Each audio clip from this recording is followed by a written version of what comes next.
মাতোয়াইল ইসলামী কাফেলা কর্তৃক আয়োজিত মমিন মুসলমানদের রুহের মাগফিরাত কামনায় ৮ দিনব্যাপী ৪৩তম ইসলামী মহাসম্মেলনের আজকের সমাপনী দিবসের সম্মানিত সভাপতি আলহাজ রকিব খান লিটন,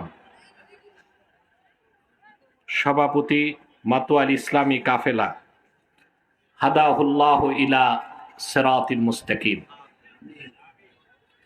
হাজারাত উলামায়ে কেরাম, তুলাবায়ে ইজাম,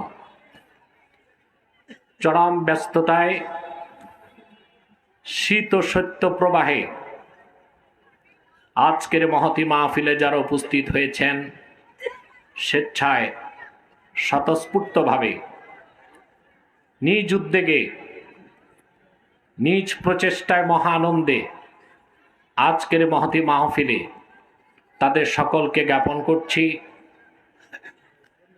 আমার হৃদয় নিংড়ানো ভালোবাসা এবং আমার হৃদয়ের গভীরতম প্রকোষ্ঠ থেকে তাদের জন্য রয়েছে আমার পক্ষ থেকে উষ্ণ মোবারক। সবটুকুন শুকরিয়া আল্লাহ সুবহানাহু ওয়া তাআলার জন্যে, যিনি আজকের বরকতপূর্ণ মাহফিলে আমাদেরকে আসার ও বসার তৌফিক মেহেরবানি করে ভিক্ষা দান করেছেন। সেজন্য আসুন আমরা সকলে একবার অবনত চিত্তে হৃদয়ের আবেগ অনুভূতি উজাড় করে সমবেত কণ্ঠে বলি আলহামদুলিল্লাহ। অগণিত অসংখ্য দরুদ ও সালাম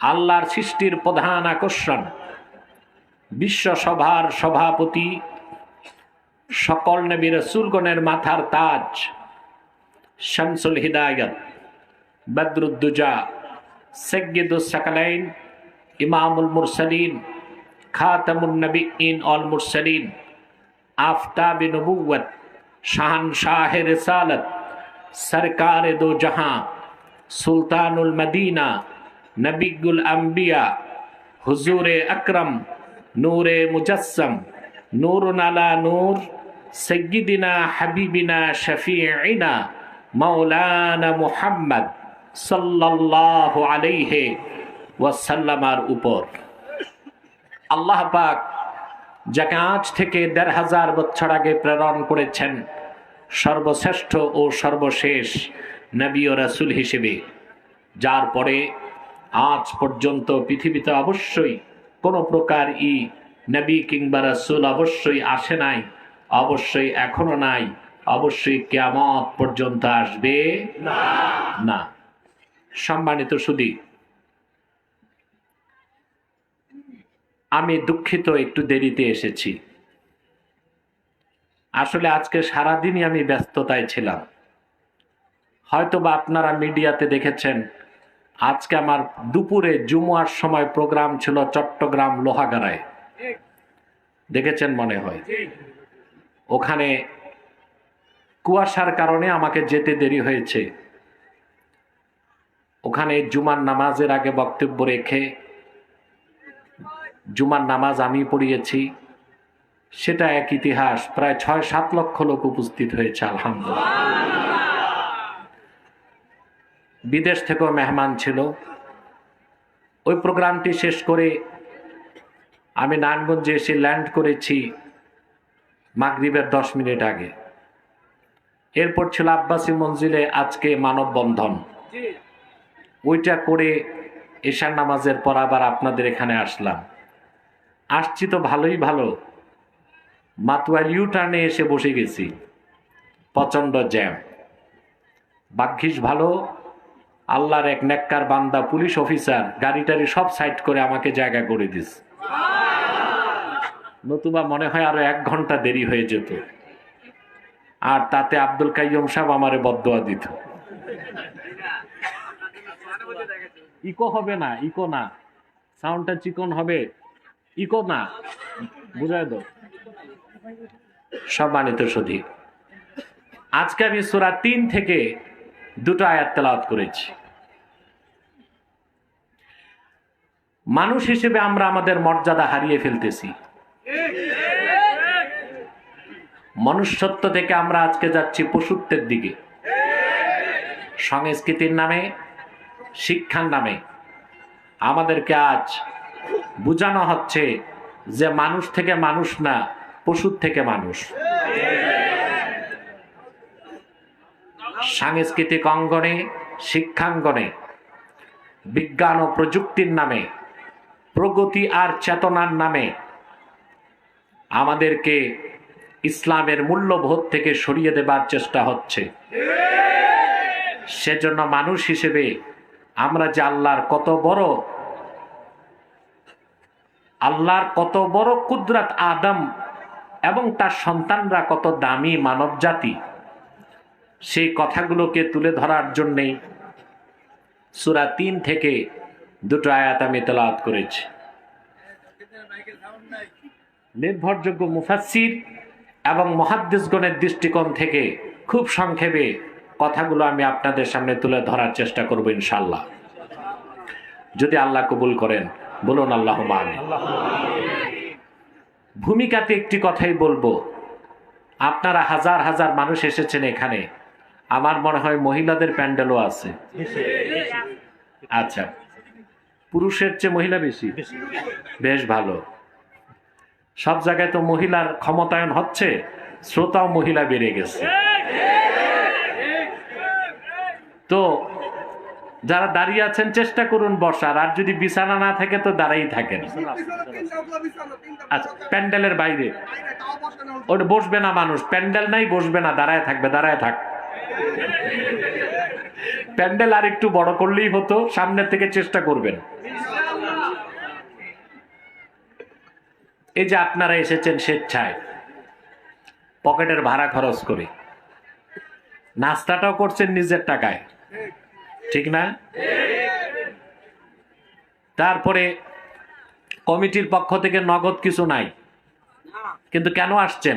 শুধু আল্লাহর কোরআনের মহব্বতে। তা আপনারা কোরআন শরীফ শিখতে যখন ঘর থেকে বের হয়েছেন, আল্লাহ আপনাদেরকে তালিবুল ইলমের মর্যাদা দান করেছেন। আপনারা একটা ক্ষণস্থায়ী মাদ্রাসায় আছেন, সুবহানাল্লাহ বলবেন। ফর্ম পূরণ করে মাদ্রাসায় ভর্তি হলে যেমন তালিবে ইলম, আপনারা মুনাজাত পর্যন্ত যতক্ষণ বসে থাকবেন আপনারাও তালিবুল ইলমের মর্যাদা পাবেন। এতে আপনাদের দাম কতটুকু বেড়েছে জানেন?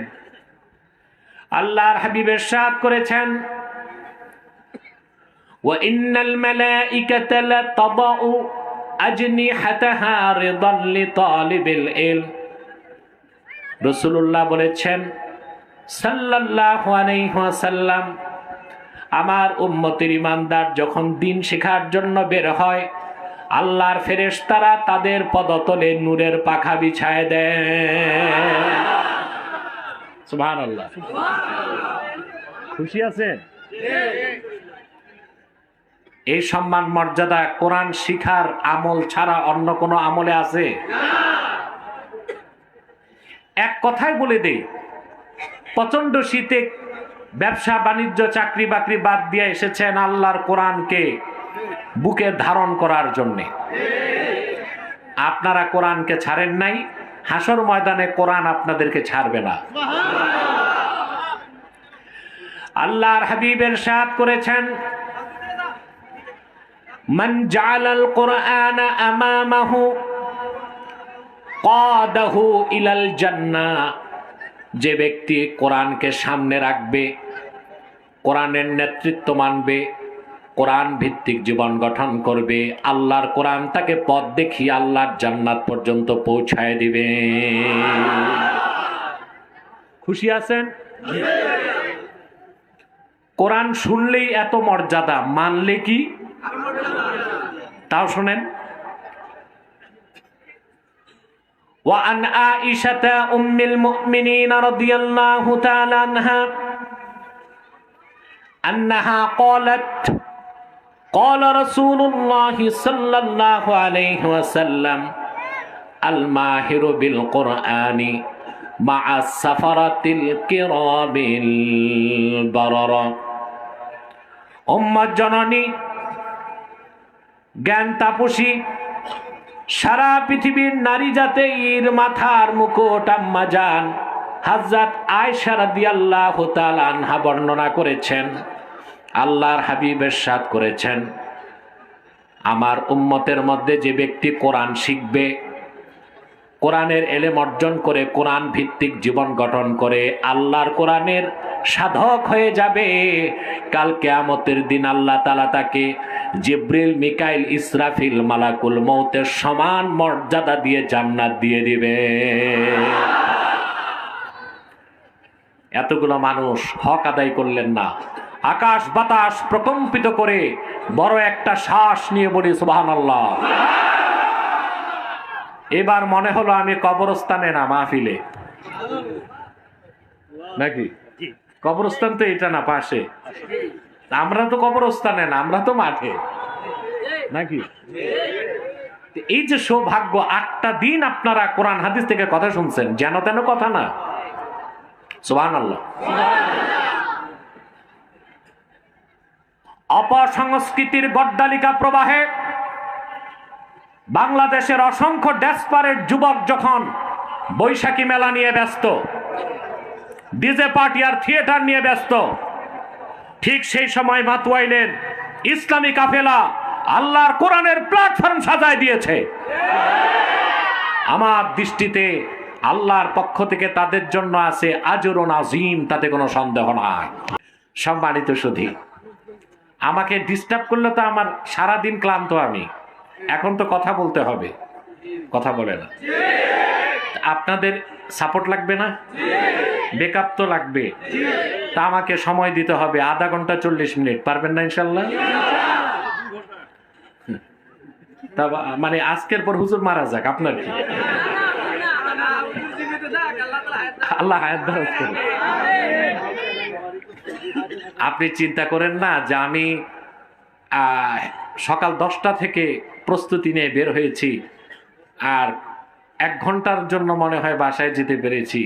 তো আমাকে তো আবার কালকের প্রস্তুতি, কালকেও দিনে প্রোগ্রাম ফেনীতে, রাতে প্রোগ্রাম কুমিল্লাতে। তো আমার কথা হচ্ছে, বলেন আলহামদুলিল্লাহ, মাশাআল্লাহ, লা হাওলা ওয়ালা কুওয়াতা ইল্লা বিল্লাহ। আমি আরো 4 ঘন্টাও কথা বললে মরব না, কারণ আল্লাহ আমার রুহানি শক্তি বাড়াই দিবেন। কিন্তু বেশি সময়ে কম কথা বলার চেয়ে কম সময়ে বেশি কথা বলা ভালো, ঠিক না? এই যে বসছেন, খুশি আছেন? বেজার শুধু শয়তান, শয়তানও বেজার, তার চেলা চামুন্ডারও বেজার। এখন শয়তানের সব চেষ্টায় ব্যর্থ হয়েছে, একটা বাকি আছে। আজকে তো 8 দিনের বিদায় মুনাজাত। শয়তান চায় না এই মুনাজাত করে আপনি গুনাহ মাফ করে বাড়ি যান, তা আপনার ওয়াসওয়াসা দিবে। আমরা নেক নিয়ত করে শয়তানের গালে একটা থাপ্পড় দিব। আমরা নিয়ত করছি কিছুক্ষণ পরে আজকে 8 দিনের বিদায় মুনাজাত করে গুনাহ মাফ করে নিষ্পাপ বেহেশতি আল্লাহওয়ালা হয়ে বাড়ি যেতে চাই। কারা কারা হাত তুলে আল্লাহ তাআলাকে দেখেন।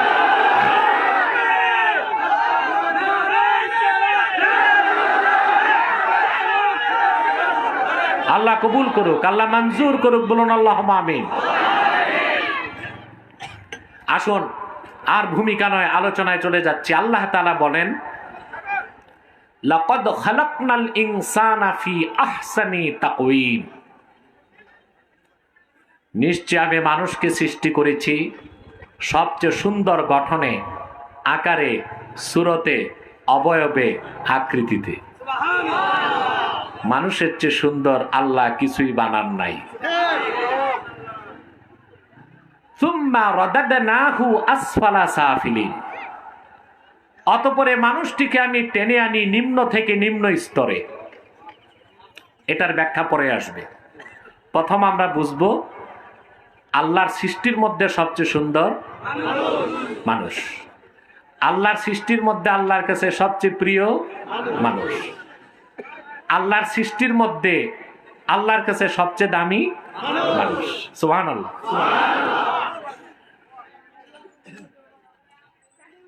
প্রতিটি মানুষের জীবনে 3টি প্রশ্ন আসে। কয়টি? 3টি। আপনি এটাকে বলতে পারেন দ্য ফিলোসফি অফ লাইফ, জীবন দর্শন। তার প্রথমটি হচ্ছে আমি কে, দ্বিতীয় প্রশ্ন আমি কোথার থেকে, তৃতীয় প্রশ্ন আমি কেন। কটা প্রশ্ন? মাত্র তিনটা প্রশ্ন। কে, কোথা থেকে, কেন। এখন কোরআন শরীফ থেকে যদি জবাব চাই আমি কে, কোরআন শরীফ বলছে ওয়ালাকাদ কাররামনা বানি আদম ওয়া হামালনাহুম ফিল বাররি ওয়াল বাহরি ওয়া রাযাকনাহুম মিনাত তাইয়্যিবাত। আল্লাহ রাব্বুল আলামিন বলেন, আমি বনি আদমকে সম্মানিত করেছি। বনি আদমের চেয়ে বেশি সম্মান কারো নাই। জল এবং স্থলে তাকে কর্তৃত্ব দিয়েছি, আর ভূপৃষ্ঠের সবচেয়ে মূল্যবান সুস্বাদু দামি জিনিসগুলো তাদের জন্য রিজিক বানায় দিছি। তাহলে আমি কে? আমি আল্লাহর শ্রেষ্ঠ সৃষ্টি, আমি আদম সন্তান। একই প্রশ্ন আপনি করুন কোরআন হাদিসের জ্ঞান যাদের কাছে নাই, বিজ্ঞান মনস্ক, বিজ্ঞান পূজারী, ইহজাগতিক সেকুলারিস্ট, ওদের কাছে জিজ্ঞেস করেন আমি কে। ওরা বলবে বিজ্ঞান বলে আমরা হচ্ছে ন্যাচারাল সিলেকশন, মানে এমনি এমনি আমরা হয়ে গেছি। হয় আমাদের পূর্বপুরুষ বানর ছিল, নয় হনুমান ছিল, নয় ওরাং ওটাং ছিল। নজবিল্লাহ বলবেন না? বিজ্ঞানের এই গাঁজাখুরি কথা আমার স্কুল কলেজে এখন পাঠ্য বইতে ঢুকছে, ঢুকে নাই? শুধু আমাদের তীব্র আন্দোলনের কারণে ষষ্ঠ শ্রেণীর বই থেকে বাদ দিছে, সমাজ বিজ্ঞান থেকে। কিন্তু নবম শ্রেণী থেকে ডিগ্রি পর্যন্ত আমার দেশের স্কুল কলেজে পড়ানো হচ্ছে দ্য থিওরি অফ এভোলিউশন, বিবর্তনবাদ। অর্থাৎ মানুষ ন্যাচারাল সিলেকশন, মানুষ এমনি হয়েছে। অবশ্য বিজ্ঞান একটা গাঁজাখুরি গল্প তৈরি করছে, সেটা হচ্ছে যে আজ থেকে 500 কোটি বছর আগে পৃথিবী নামে কিছু ছিল না, এটা ছিল সূর্যের অংশ। তো দেখলো কে? তারপর কি হলো? বলে একটা প্রবল শক্তিশালী নক্ষত্র, তার নামও দিছে থিয়া, সূর্যের পাশ দিয়ে যাচ্ছিল। তার সামান্য ঘর্ষণে কিংবা আকর্ষণে সূর্যের একটা অংশ ছুটে গেছে, উত্তপ্ত সেই পিণ্ডটা ঘুরতে ঘুরতে হয়ে গেছে পৃথিবী। নজবিল্লাহ বলবেন না? তারপর কি হলো? তারপরে এক সময় মহাশূন্য থেকে আসলো প্রচুর ক্রিস্টাল, এগুলো গলে হয়ে গেল পানি। গল্পটা অনেকটা ঠাকুরমার ঝুলির গল্পের মতো না? তারপর কি হলো? তারপর আর কি হইলো? প্রচুর উল্কা বৃষ্টি হয়েছে। উল্কা বৃষ্টির কারণে মহাশূন্য থেকে নাইট্রোজেন, অক্সিজেন, হাইড্রোজেন চলে আসলো। তারপর কি হইলো? তারপর কোটি কোটি বছর পরে পানিতে একটা জীব হইলো, এককোষী জীব, তার নাম দিছে অ্যামিবা। তারপর কি হলো? তারপর শুরু হলো ফিউশন। ফিউশনের মাধ্যমে হয়ে গেল ব্যাঙের বাচ্চার মতো ছোট একটা প্রাণী। তারপর বিবর্তনে হয়ে গেল ব্যাঙ। ব্যাঙের আর ভালো লাগে না পানি, ফাল দিয়ে আসলো ডাঙ্গায়। বিবর্তনে হয়ে গেল গিনিপিগ টাইপের প্রাণী। তারপরে এভোলিউশন বা বিবর্তনের মাধ্যমে, ন্যাচারাল সিলেকশনের মাধ্যমে এটা পরবর্তীতে হলো বানর, হনুমান, ওরাং ওটাং। তারা ধারণা করে যে বানরই কোটি কোটি বছর আগে 4 পায়ে চলতো, তারপর লক্ষ লক্ষ বছর আগে একদিন বানর দাঁড়ায় গেল, ল্যাজ পড়ে গেল, দৌড় দিল, হয়ে গেল মানুষ।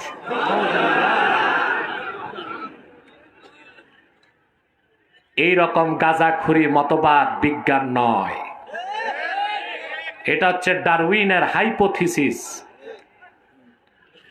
এই দেশের আলেমরা বিজ্ঞান ও প্রযুক্তির বিপক্ষে নয়, কিন্তু বিজ্ঞানের নামে মানুষকে নাস্তিক বানাবার চক্রান্ত বাস্তবায়ন করতে দেওয়া হবে না বাংলাদেশে। বিজ্ঞান পড়াও। বিজ্ঞান প্রযুক্তির আবিষ্কার তো করেছে মুসলমানেরা, আর আল্লাহর কোরআনের চেয়ে শ্রেষ্ঠ বিজ্ঞান আর কিছু ছিল না, নাই, থাকবে না। বিজ্ঞান পড়াও, প্রযুক্তি শিখাও, আধুনিক বানাও, তাতে সমস্যা নাই।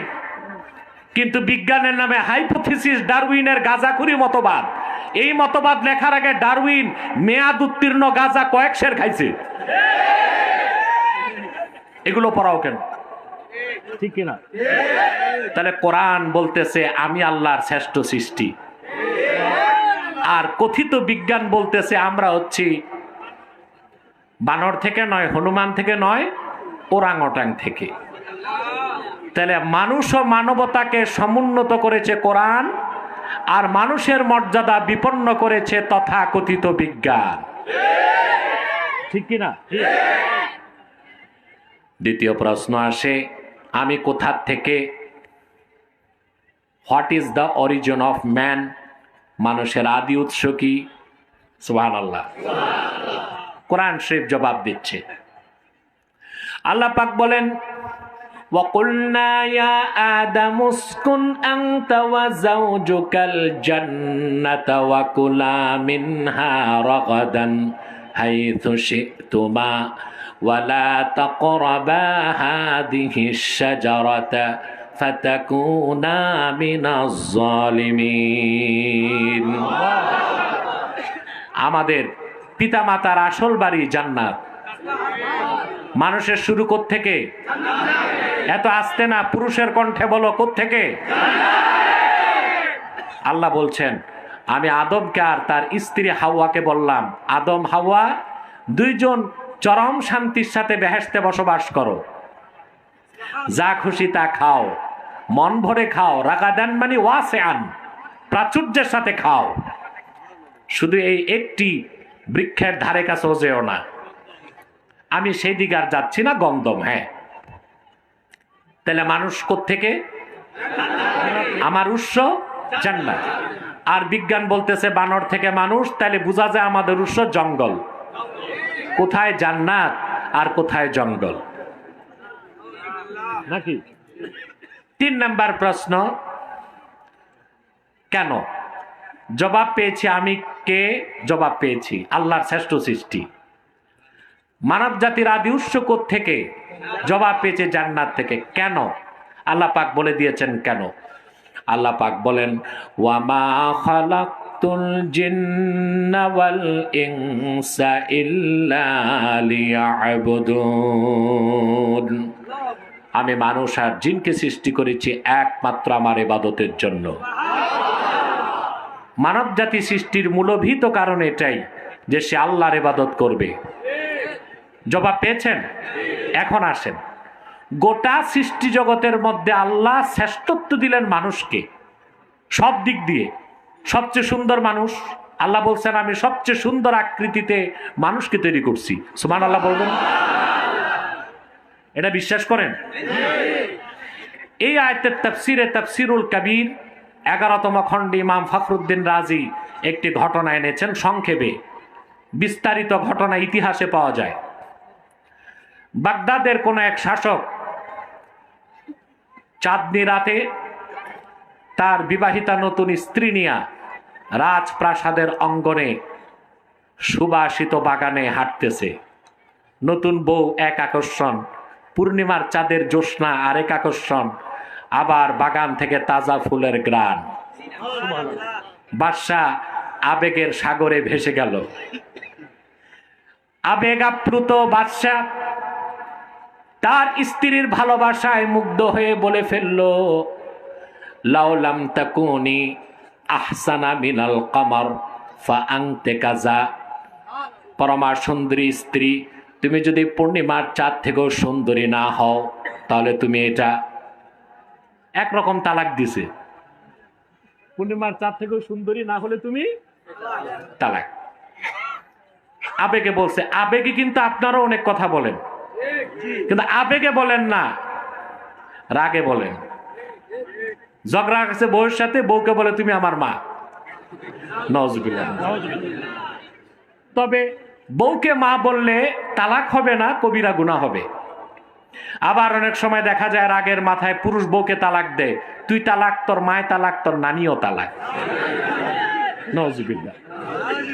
আপনি আপনার বউকে তালাক দেবার অথরিটি রাখেন, তার মা আবার তার মারে দেওয়ার তো অধিকার রাখেন না। সুস্থ বিবেকের মানুষ আবেগেও অমানবিক কাজ করে না, ঠিক কিনা? তো বাদশা বললেন, তুমি যদি চাঁদ থেকেও সুন্দরী না হও তো তুমি তালাক। রাত চলে গেল, পূর্বাকাশে সূর্য উদিত হলো, আরেকদিকে বাদশার আবেগ চলে বিবেক উদয় হলো। এবার সে চিন্তায় পড়ে গেল, হায় আফসোস, স্ত্রীর সৌন্দর্যে মুগ্ধ হয়ে তাকে তো আমি বললাম চাঁদ থেকেও সুন্দরী না হলে তালাক। আমার স্ত্রী যতই পরমা সুন্দরী হোক, পূর্ণিমার চাঁদের চেয়ে তো সুন্দরী হতে পারে না। এখন বাদশা চিন্তায় পড়ে গেছে, বউ আছে না গেছে। চিন্তার বিষয় না? বউ আছে না তালাক হয়ে গেল?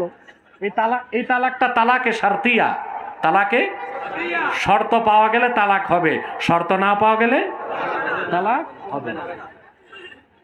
বাদশা তো নোটিশ জারি করছে, দেশের যত বড় মুফতি সব ডাকো। আর বাদশা ডাক দিছে, মুফতি যেটা প্যারালাইসিস ওটাও তো দৌড় দিছে, ঠিক কিনা? দেখেন না, আমাদের দেশেও কিছু আলেম অপেক্ষায় থাকে সরকার কখন ডাকবে। এই সব দালাল প্রকৃতির আলেমদের কোনো দল নাই, সরকার নাই। যেই সরকার ক্ষমতায় ওই সরকারের দালালি করাই তাদের কাজ। বাংলাদেশে 3 প্রকার আলেমই আছে, সরকারি আলেম, দরকারি আলেম, আরেকটা সরকারি দরকারি, ঠিক কিনা? আর একটা হচ্ছে তেলবাজ। কি আলেম? তেলবাজি করে।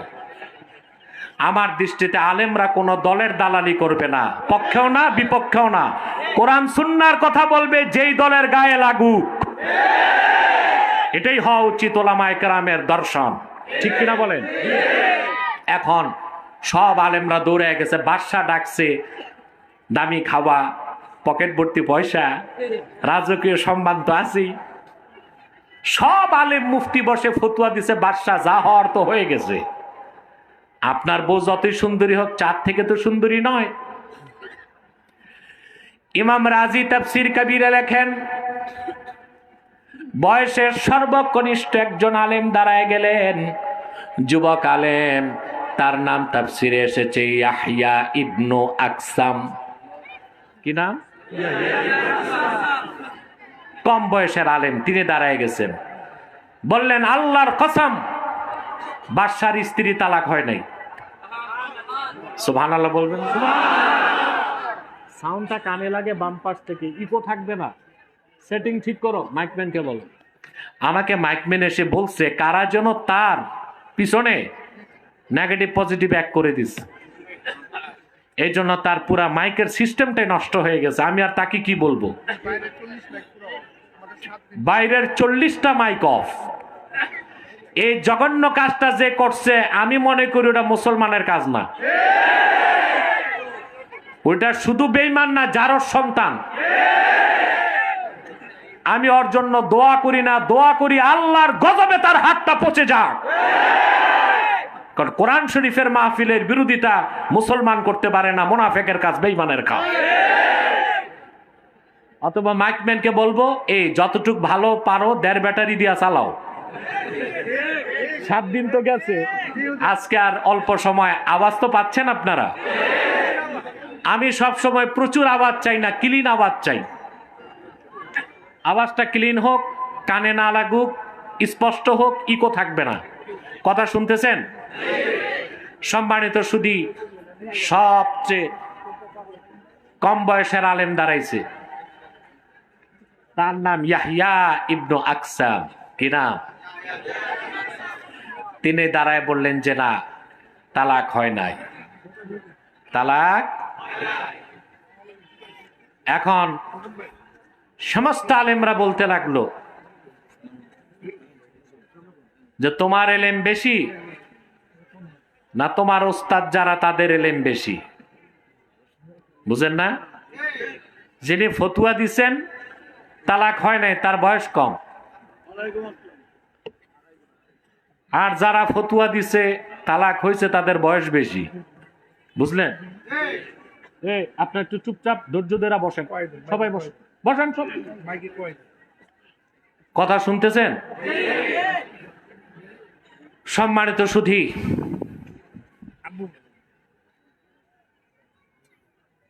ইয়াহইয়া ইবনে আকসাম বয়সে সবচেয়ে ছোট। বাকি সমস্ত আলেমরা খেপে গেছে। আমরা বলতেছি তালাক হয়েছে, তুমি বলো তালাক হয় নাই। হাল খালাফতা শুয়ুখাক, তুমি কি তোমার ওস্তাদদের বিরোধিতা করো?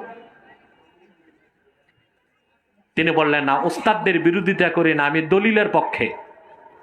ওস্তাদ যদি বিনা দলিলে কথা বলে তা মানতে বাধ্য না, ঠিক কিনা? আমাদের গোরামি কি, পীর যত বড় ভুল করে আমরা দোষ ধরি না, নেতা ভুল করে আমরা ভুল ধরি না, ঠিক কিনা? সব সময় তোষামুদি করি আর তোয়াজ করি, এটা ইসলামের শিক্ষা না।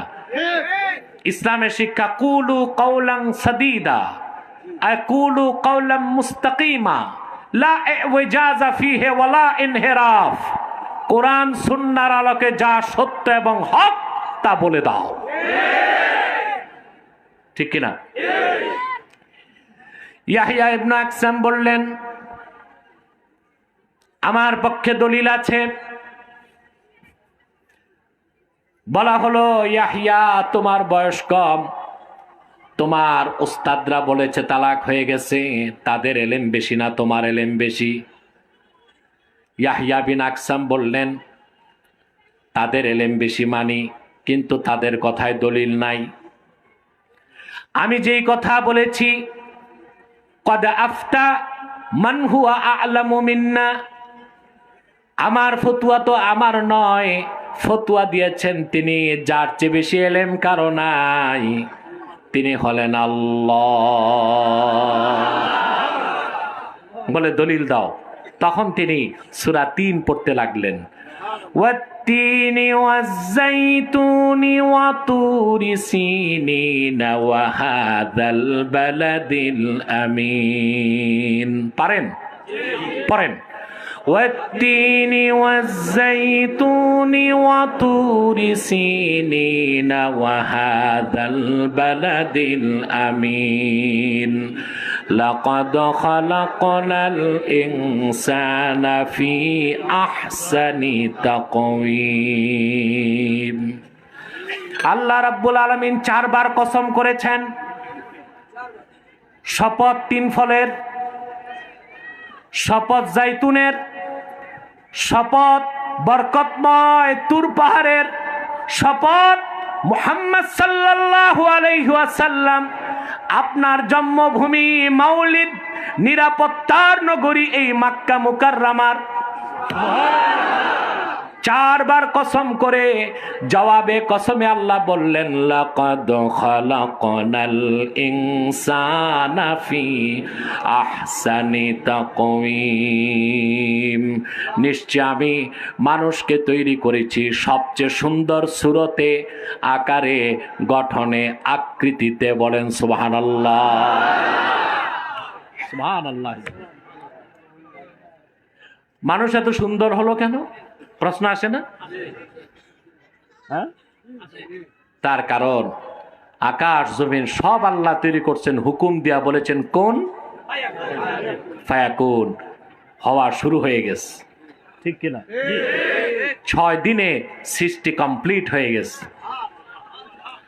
কিন্তু হাদিস সাক্ষ্য দেয়, আল্লাহর হাবিবের সাথ করেছেন, আল্লাহ রাব্বুল আলামিন মানব জাতির আদি পিতা হযরত আদমের দেহটা আল্লাহ নিজের কুদরতের হাতে তৈরি করেছেন। সহিহ আল বুখারী 2য় খণ্ড, আনাস ইবনে মালিক রাদিয়াল্লাহু তাআলা আনহু থেকে একটি হাদিস এসেছে। হাদিসটি রাসূলুল্লাহ শাফাতের ব্যাপারে, কিন্তু প্রথম লাইনটা আমার কথার পক্ষে দলিল। রাসূল করিম সাল্লাল্লাহু আলাইহি ওয়াসাল্লাম ইরশাদ করেছেন, কাল কিয়ামতের দিন, আমরা তো রাসূলুল্লাহ শাফাতকে বিশ্বাস করি। রাসূলুল্লাহ শাফাতকে যদি কেউ অস্বীকার করে সে বেঈমান হয়ে যাবে। এটা আমার ফতোয়া না, ইবনে হাজার আসকালানির ফতোয়া। ইন্নাল আখবারা বিশাফাআতিন নবী সাল্লাল্লাহু আলাইহি ওয়াসাল্লাম قد بلغ حد التواتر। রাসূলুল্লাহ যে শাফাত করবেন, সুপারিশ করবেন, এই হাদিসগুলো তাওয়াতুরের দরজা লাভ করছে। আর আপনারা যারা উসুলে শাসি, নুরুল আনওয়ার, হুসামি এগুলো পড়ছেন তারা জানেন মুতাওয়াতির হাদিস অস্বীকার করলে কাফের হয়ে যায় মানুষ। তাহলে আমরা রাসূলুল্লাহ শাফাতকে বিশ্বাস করি। যারা করে না তারা বাতিল ফেরকা, ভণ্ড, প্রতারক, লেবাসধারী, বেঈমান। সুরত ভালো ধরে, ঘোমটা কান্তি আছে, দেখতে দরবেশ, দরবেশ তো না, ধরবেশ। ওটা কি না দরবেশ? দরবেশ হওয়া কঠিন, আর ধরবেশ সহজ। চুরি করে যে হে লম্বা জুব্বা পড়লে আপনি মনে করবেন দরবেশ, আসলে কি চোর। ওটা দরবেশ না ধরবেশ? তা আমাদের দেশে দরবেশ বেশি না ধরবেশ বেশি?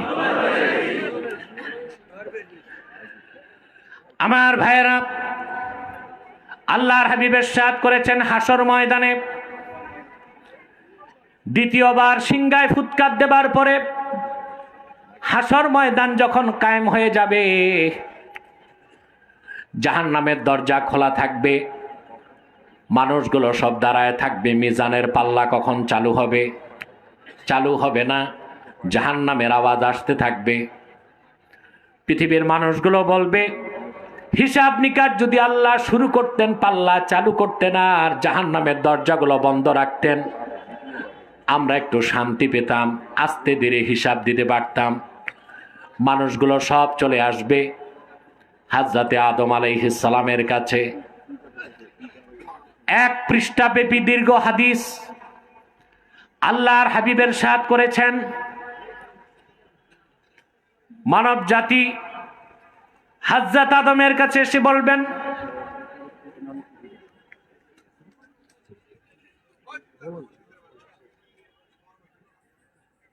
কোন ফোন ধরবেন না, কেউ কথা বলবেন না, নতুবা আমি মাইক ছেড়ে দিব।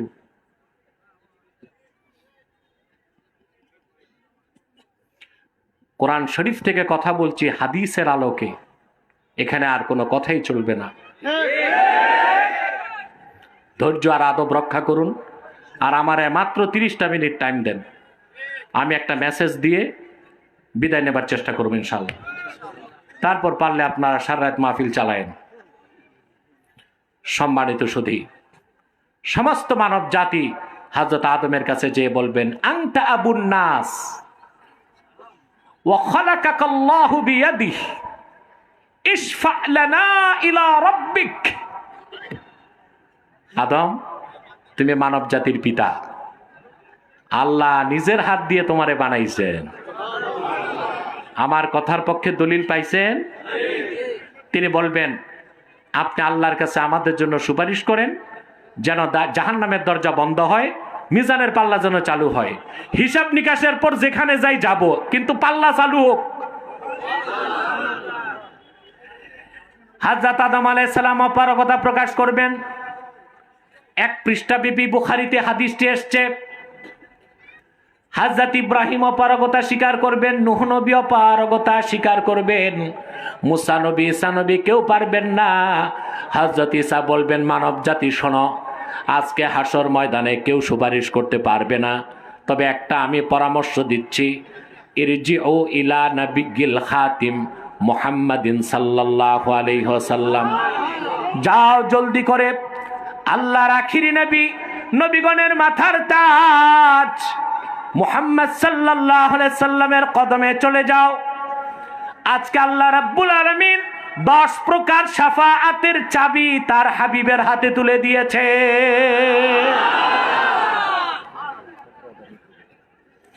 হাদিস শরীফের মধ্যে এসেছে,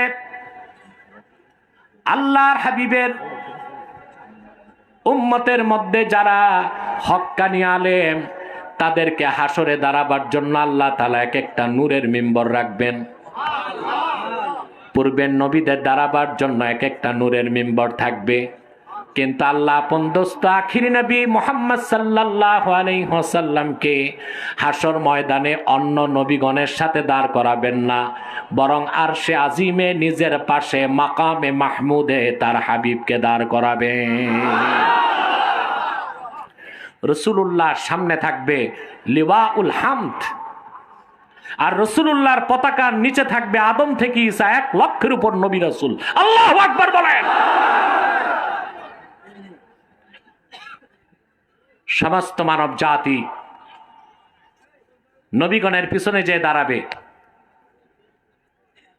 পয়গম্বরগণ রাসূলুল্লাহর কাছে সুপারিশ করবেন, পয়গম্বরগণ রাসূলুল্লাহর কাছে বলবেন, মুহাম্মদ সাল্লাল্লাহু আলাইহি সাল্লাম আপনি আল্লাহর কাছে বলেন যেন মিজানের পাল্লা চালু হয়, জাহান্নামের দরজা যেন বন্ধ হয়। হাদিস সাক্ষ্য দেয় বুখারীর। আল্লাহর হাবিব মহান আল্লাহকে সাজদা করে কান্না করতে থাকবেন, ইয়া রাব্বি হাবলি উম্মতি। আল্লাহ তার হাবিবকে ডেকে বলবেন, ইয়া মুহাম্মদ সাল্লাল্লাহু আলাইহি সাল্লাম ইরফা রাসাক ফাসাল তু'তা ওয়াশফা তুশাফা। হাবিব আপনার নূরের মাথা মুবারকটা উঠান। মুহাম্মদ সাল্লাল্লাহু আলাইহি সাল্লাম আপনার কান্না আমার বরদাস্ত হয় না। চান যা চাইবেন তাই পাবেন, সুপারিশ করুন কবুল হয়ে যাবে।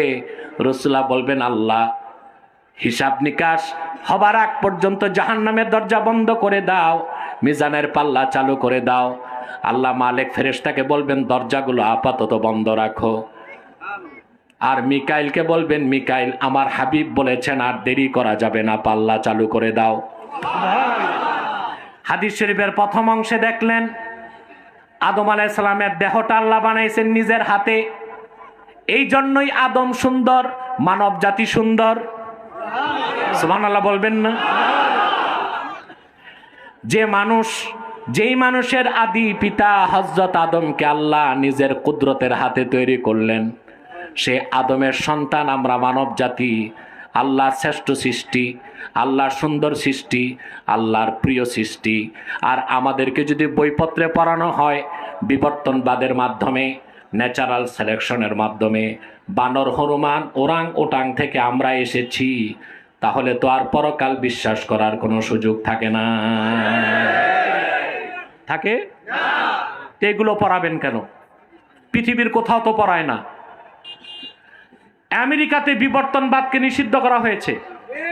যুক্তরাষ্ট্রের 1200 বিজ্ঞানী একমত হয়ে সরকারকে চাপ দিছে, ডারউইনের গাঁজাখুরি মতবাদ বই পুস্তক থেকে বাদ দাও।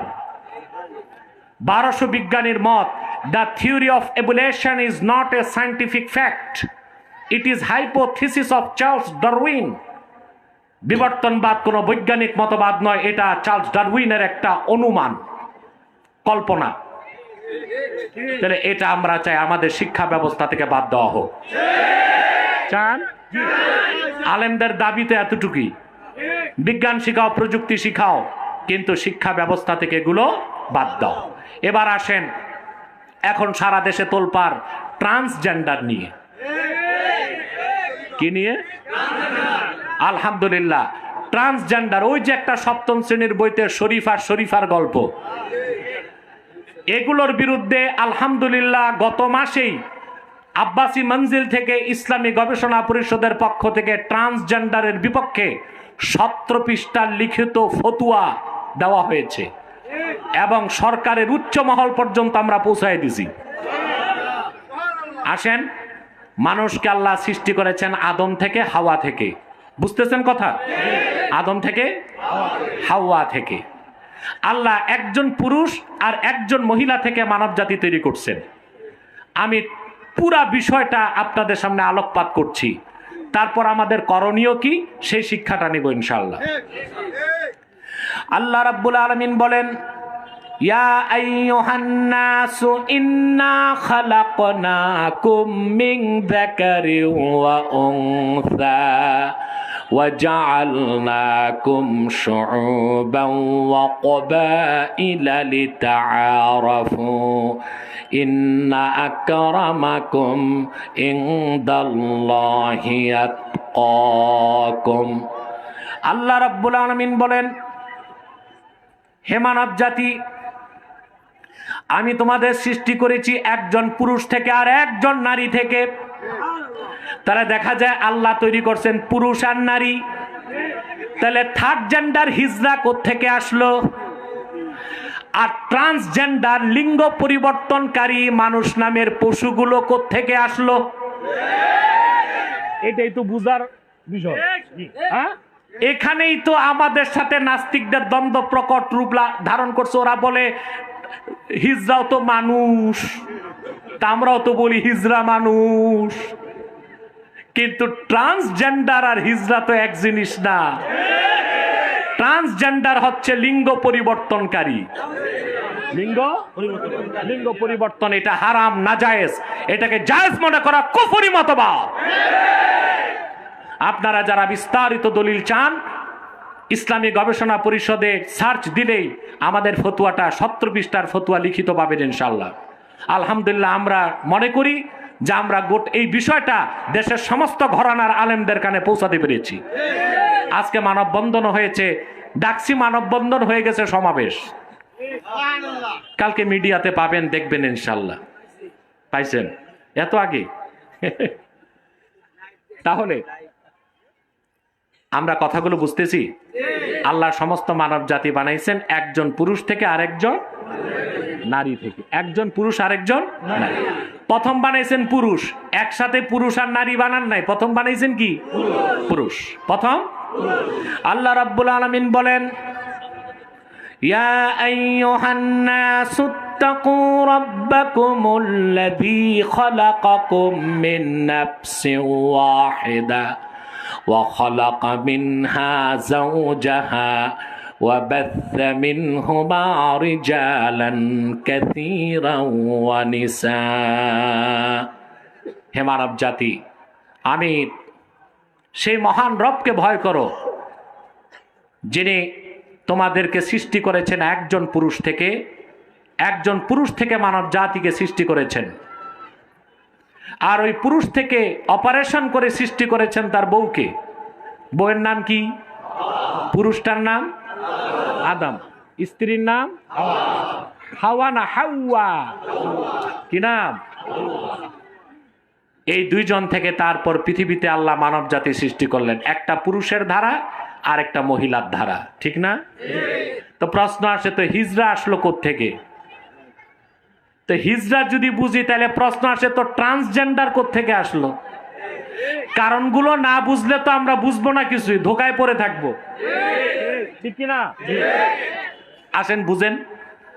প্রথম বুঝতে হবে ছেলে হয় কেন, মেয়ে হয় কেন, এটা বুঝতে হবে। সুবহানাল্লাহ। মায়ের পেটে ছেলে হবে না মেয়ে হবে এটা পিতা মাতার হাত আছে না আল্লাহর হুকুম? কেন হয় ছেলে, কেন হয় মেয়ে? বিজ্ঞান যা বলছে অপরিপূর্ণ, আর পরিপূর্ণটা বলে দিয়েছে কোরআন ১৫০০ বছর আগে। আর কোরআন হাদিসের সেই কথার কাছে ১৫০০ বছর পরে বিজ্ঞান অবনত মস্তকে মস্তক নত করে তা মেনে নিছে। এখন আসেন বিজ্ঞান কি বলে শোনেন। বিজ্ঞান বলে অপরিপূর্ণ, আর কোরআন বলেছে পরিপূর্ণ ১৫০০ বছর আগে। আর বিজ্ঞান যা বলছে তা অপরিপূর্ণ ১৫০০ বছর পরে। একটি কথা মনে রাখবেন, কোরআন হচ্ছে অসীম, আর মানুষের তৈরি বিজ্ঞান সসীম। সসীম বিজ্ঞান দিয়া অসীমকে জাস্টিফাই করা যায় না, বরং অসীম কোরআন দিয়ে সসীমকে যাচাই করা যায়। সেজন্য বলি, সসীম বিজ্ঞান দিয়া অসীম কোরআনকে যাচাই করে কাফের, মুশরিক এবং নির্বোধ।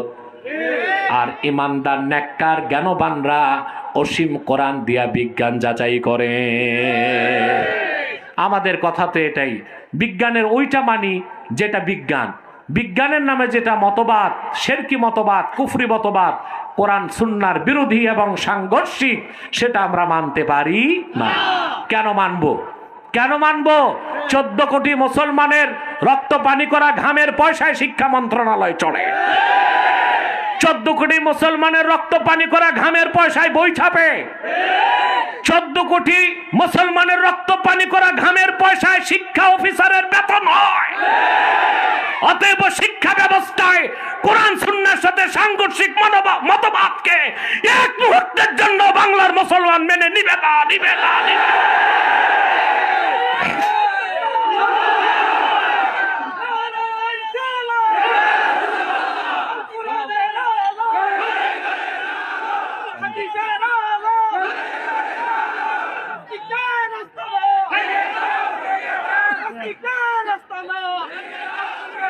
সম্মানিত সুধী,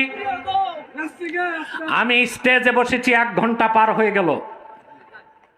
আর কিছু সময় টাইম দিবেন আমাকে? সম্মানিত সুধী, তাহলে এখন প্রশ্ন হচ্ছে মায়ের পেটে ছেলে হয় কেন, মেয়ে হয় কেন? আগে বিজ্ঞানেরটা শুনেন, তারপর কোরআন হাদিস কি বলছে তা শোনেন, তারপর আমরা জবাব নিব হিজরা কেন হয়, তারপরে জবাব নিব ট্রান্সজেন্ডার বিষয়টা কি। মিয়া ঠিকটাও তো ঠিক মতো কইলেন না। মাশাআল্লাহ, বসো না, এইভাবে দাঁড়ায় থাকলে তো হাঁটুর নাট বল্টু জমে যাবে। সম্মানিত সুধী, আলহামদুলিল্লাহ আলহামদুলিল্লাহ, আমি তো আগেই বলছি ইসলামী কাফেলা একটা জিহাদ করে যাচ্ছে, সমাজ বিপ্লব করে যাচ্ছে। বৈশাখী মেলা করে মানুষ, 31st নাইট পালন করে, ডিজে পার্টি করে, আর ওরা প্রতি বছর মানুষকে 8 দিনের জন্য মাহফিল উপহার দেয়। প্রতিদান তো আপনারা দিতে পারবেন না, আল্লাহ তাদের জন্য উত্তম প্রতিদান রেখেছেন। আল্লাহ কবুল করুন, বলুন আল্লাহুম্মা আমিন। সম্মানিত সুধী, কথা শুনছেন? তাহলে পুরুষ হয় কেন, মহিলা হয় কেন? বিজ্ঞানের কথাটা আমি সাবস্টেন্সটা বলে দিচ্ছি। বিজ্ঞান বলে যে পুরুষের শুক্রাণু আর মায়ের হচ্ছে ডিম্বাণু। জনন কোষের মধ্যে, পুরুষের কোষের মধ্যে এবং মহিলাদের জনন কোষের মধ্যে আছে ক্রোমোজোম 23 জোড়া। কয় জোড়া? আর এটা হচ্ছে সেক্স ক্রোমোজোম 2 জোড়া। কয় জোড়া? 1 জোড়া, মানে 2টা। পুরুষের মধ্যে থাকে এক্স এবং ওয়াই, আর মহিলার বীর্যের মধ্যে থাকে ডবল এক্স। তো বিজ্ঞান বলে স্বামী স্ত্রী যখন এক হয়, একত্রিত হয়, তো পুরুষের বীর্য থেকে যখন এক্স যায় আর মায়ের কাছে আসি ডবল এক্স, ওখান থেকে এক্স যায়, 2 এক্স মিললে হয় মেয়ে। আর পুরুষের এক্স ওয়াই থেকে ক্রোমোজোম ওয়াই যখন আসে আর মায়ের ডবল এক্স থেকে এক্স যখন আসে, এই এক্স ওয়াই মিললে হয় ছেলে। এই হচ্ছে ছেলে হওয়ার রহস্য, এই হচ্ছে মেয়ে হওয়ার।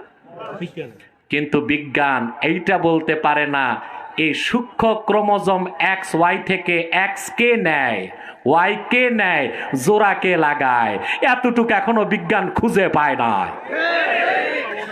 কিন্তু আল্লাহর আখিরি নবী, নবীগণের মাথার তাজ, নূর নবীজি আমার মুহাম্মদ সাল্লাল্লাহু আলাইহি ওয়াসাল্লাম ১৫০০ বছর আগে মানব সৃষ্টির রহস্যটা বলে দিয়েছেন। সহিহ বুখারীতে এসেছে, হাদিসটি ভিন্ন শব্দে সহিহ ইবনে হিব্বানেও আছে।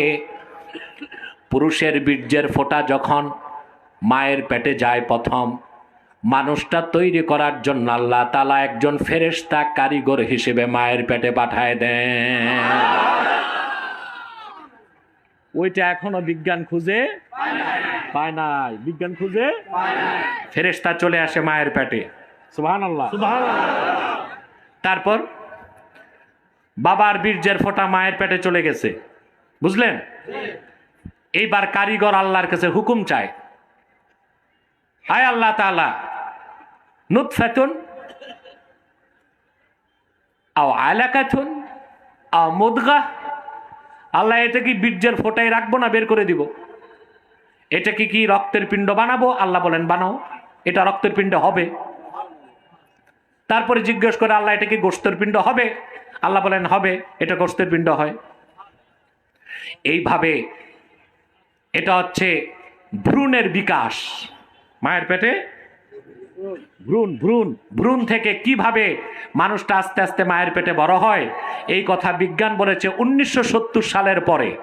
আর এই তথ্য কোরআনে এসেছে ১৫০০ বছর আগে। এই জন্য কানাডার সবচেয়ে বড় জুলজিস্ট, প্রাণী বিজ্ঞানী মিস্টার কিট মুর 1978 সালে ইসলাম গ্রহণ করে মুসলমান হয়ে গেছে।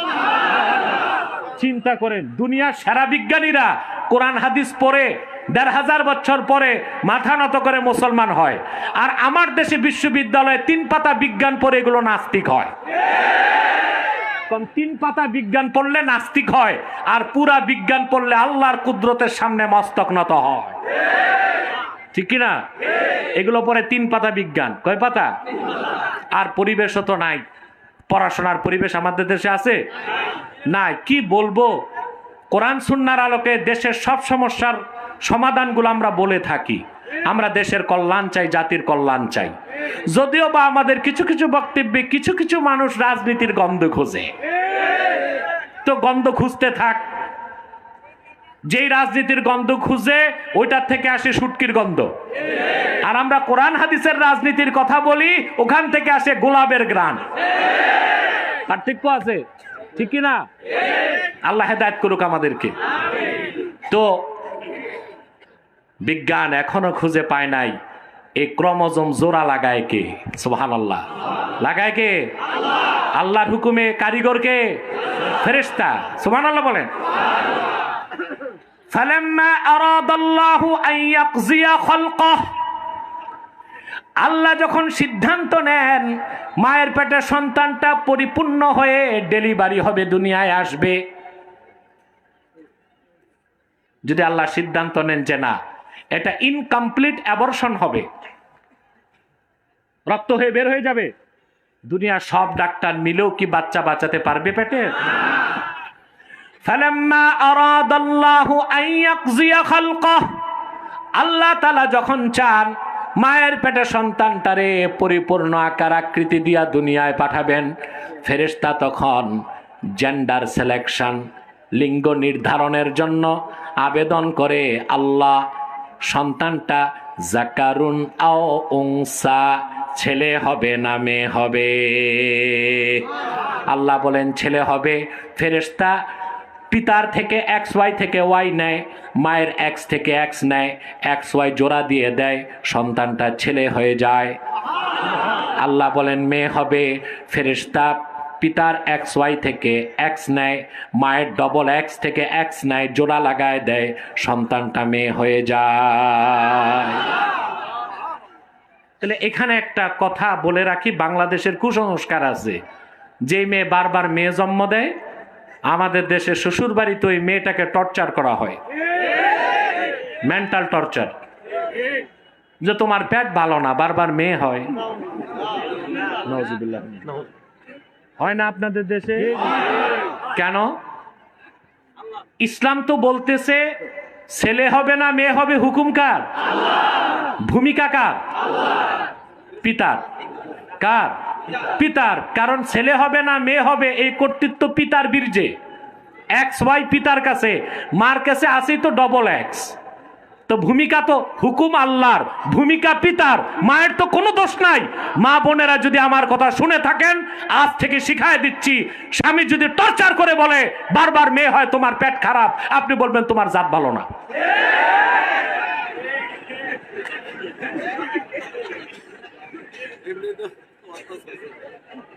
রাখেন মিয়া সাহেব, মেয়েদের উপর আপনারা অত্যাচার করেন।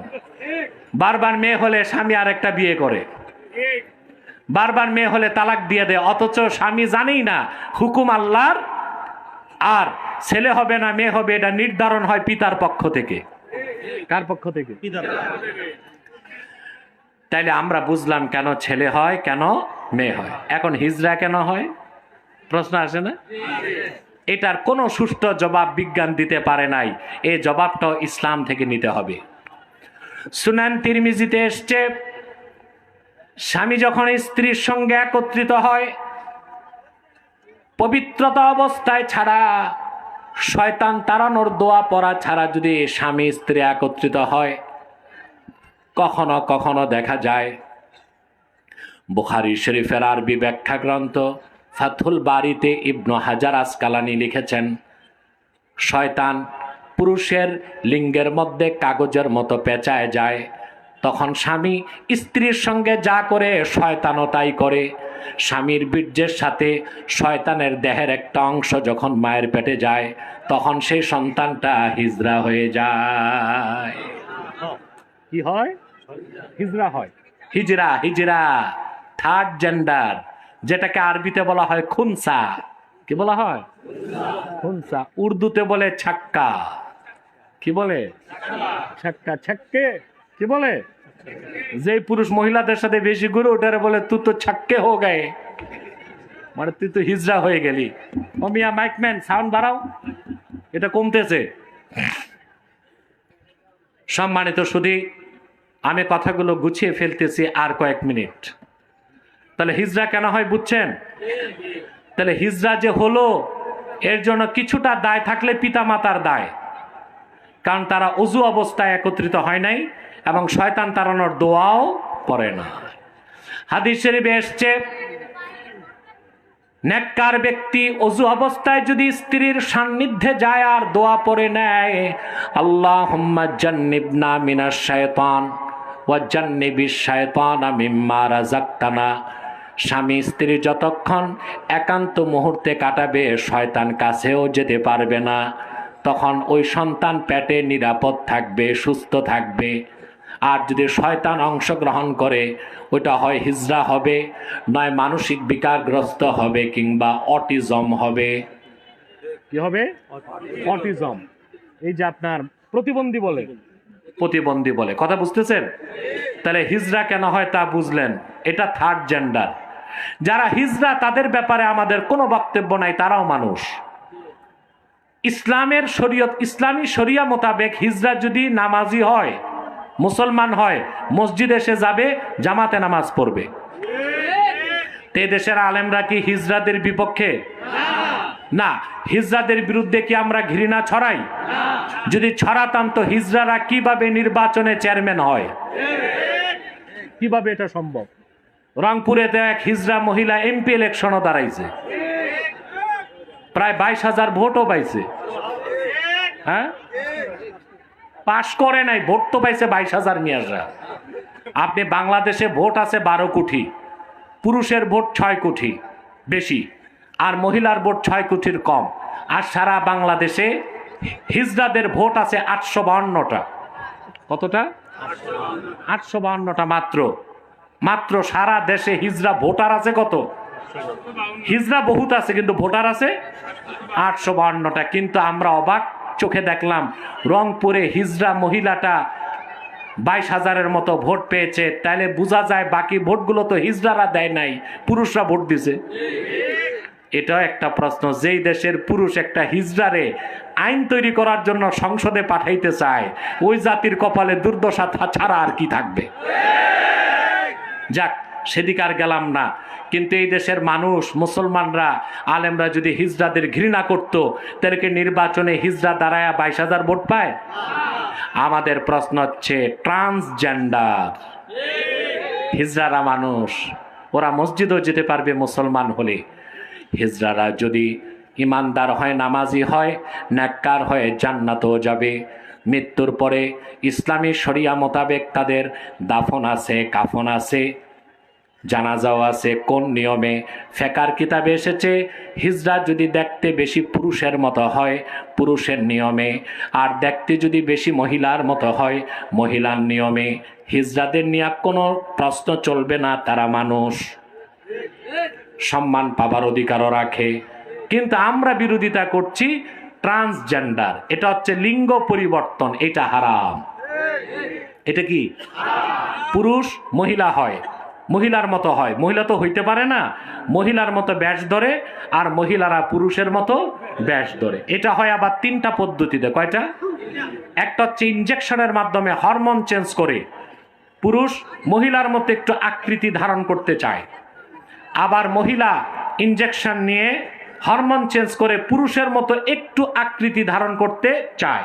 এটা হারাম, কারণ এটা তাগয়িরু খালকিল্লাহ, আল্লাহর সৃষ্টির মধ্যে পরিবর্তন করার চেষ্টা, এটা হারাম। এটা কি? হারাম। আরেকটা হচ্ছে পোশাক আশাকের মাধ্যমে, অঙ্গভঙ্গির মাধ্যমে পুরুষ মহিলার অঙ্গভঙ্গি করা, মহিলার পোশাক পরা, আর মহিলা পুরুষের অঙ্গভঙ্গি করা, পুরুষের মতো পোশাক পরা, এটাও হারাম। এটাও কি? 3 নাম্বার যেটা, ওইটা একেবারেই কাল্পনিক। ওইটা হচ্ছে পুরুষটা মনে করে যে আমি তো ভুলে পুরুষ হয়েছি, আমি আসলে মহিলা, আর মহিলাটা মনে করে আমি তো ভুলে মহিলা হয়েছি, আমি আসলে পুরুষ। এই 3 পদ্ধতিতে ট্রান্সজেন্ডার বা লিঙ্গ পরিবর্তনের আকীদা বিশ্বাস করা হারাম। এই ধরনের মতবাদ অনুসরণ করা হারাম, আর এই মতবাদকে জায়েজ মনে করা কুফরি। আমাদের এটাই কথা, এই ট্রান্সজেন্ডার, এটা ইহুদিদের একটা প্রকল্প বাংলাদেশে তারা চালু করছে। বাংলাদেশকে একটি স্যাটানিক স্টেট, একটা শয়তানি রাষ্ট্র বানাবার চেষ্টা করছে তারা। আমেরিকা থেকে প্রচন্ড চাপ ছিল সরকারের প্রতি নির্বাচনের আগে যে তোমরা সংসদে ট্রান্সজেন্ডারের পক্ষে আইন করতে হবে। তখন পররাষ্ট্র প্রতিমন্ত্রী বলে দিছে এটা মুসলিম দেশ, এই দেশে মুসলমান এটা মানবে না। নির্বাচনের আগে এটা বলে একটা দায় সারা সরকার কোন রকম বেঁচে গেছে। এখন বাইডেন প্রশাসন থেকে সর্বোচ্চ চাপ দেওয়া হচ্ছে সরকারকে, ট্রান্সজেন্ডারের পক্ষে সংসদে আইন করো। আমরা সরকারকে বলে দিচ্ছি বাংলাদেশে আমেরিকার চাপে ট্রান্সজেন্ডারের পক্ষে সংসদে আইনকে 14 কোটি মুসলমান মেনে নিবে না। ঠিক কিনা বলে? বইতে দেওয়া হয়েছে শরীফ শরীফার গল্প, ওতেও বোঝানো হয়েছে কিভাবে ট্রান্সজেন্ডার বা লিঙ্গ পরিবর্তন করতে হয়।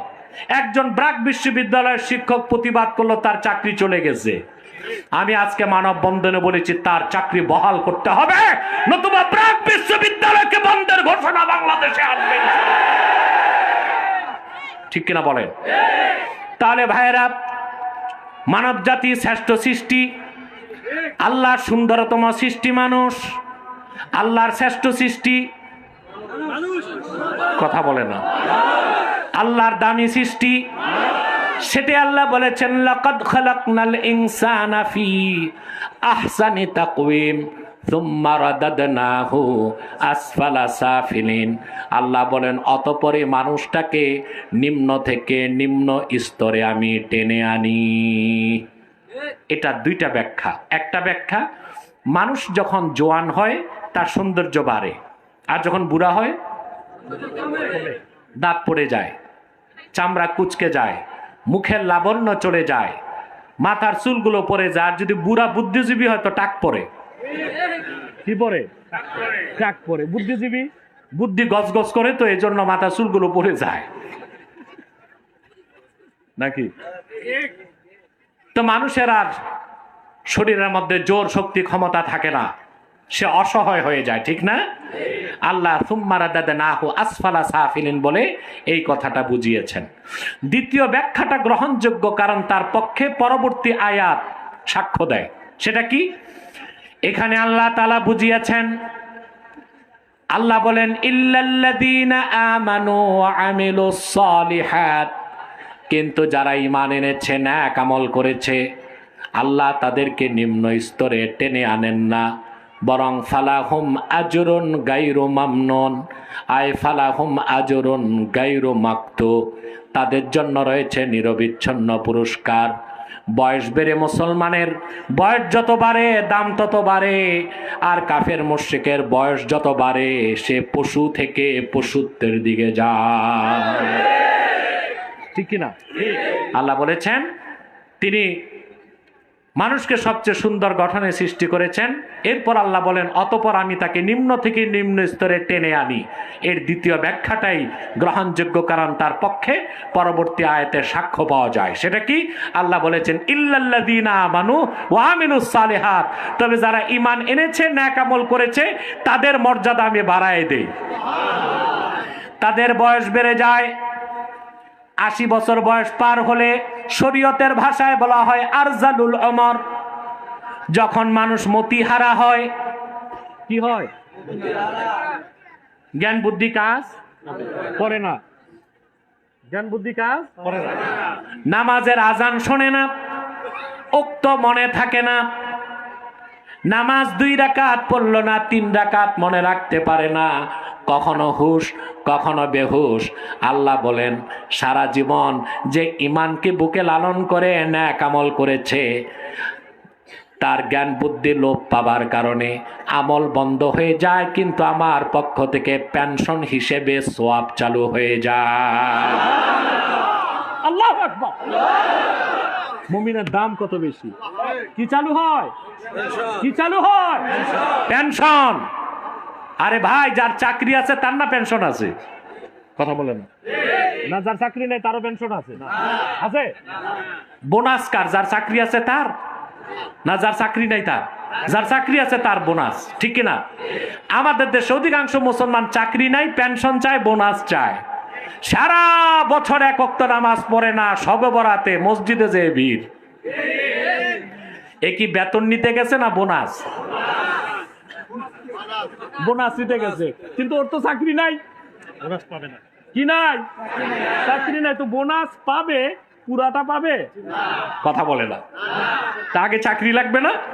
কথা বলে না। বোনাস নিতে যান না শবে বরাতে?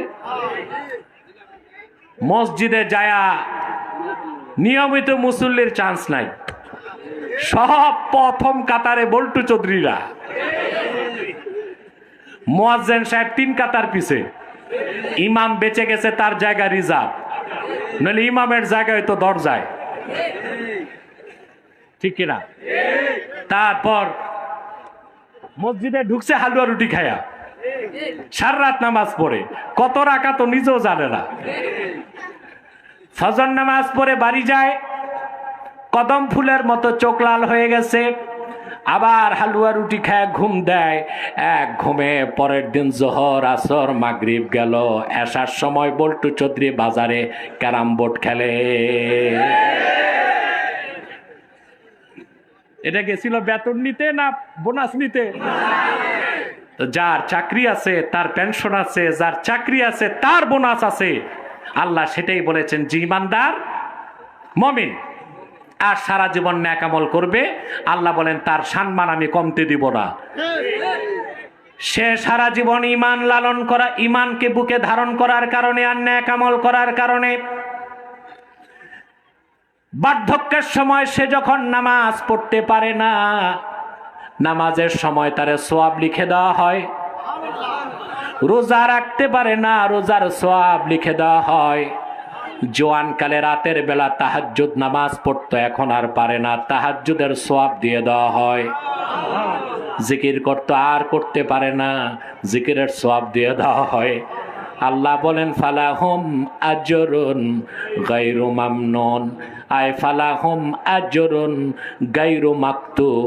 মুমিনার নেককারদের জন্য পুরস্কার চলতেই থাকে।